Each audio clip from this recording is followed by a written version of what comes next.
Hi, welcome to Let's Learn JSF. My name is Manjunath. I will be taking you through this course. Let's see as to what are the prerequisites for this course. You should be proficient in Java. You should have basic knowledge of HTML, and also you should be proficient in SQL. So what are we going to cover in this tutorial? We will know what JSF is and what its advantages are. We will download and install NetBeans and Tomcat.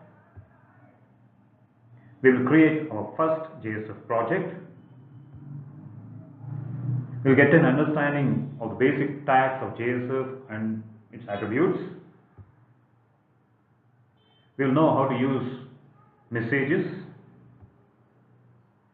We will create a managed meme and link it with an XHTML page.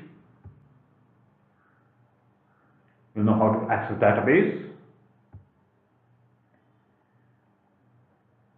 We will know how to use session scope, view scope, and request scope.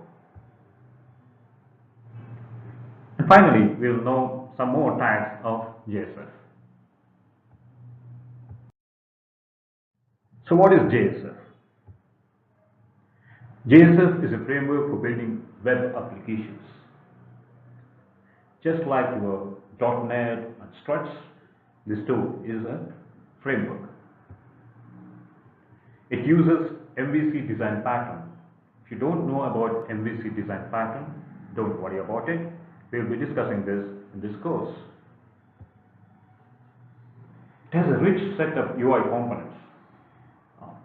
Having this rich set of UI components makes it easier for you to develop attractive applications, and it helps you in being very productive.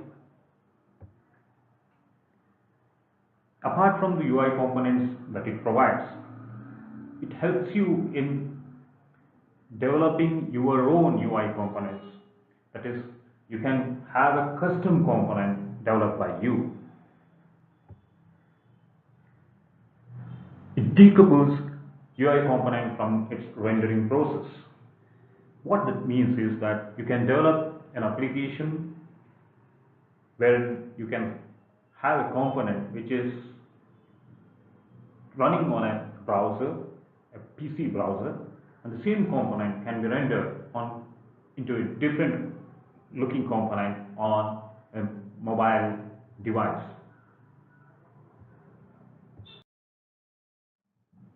What is the software that we require? We need NetBeans, we need Tomcat, and MySQL database server. So see you in the next video.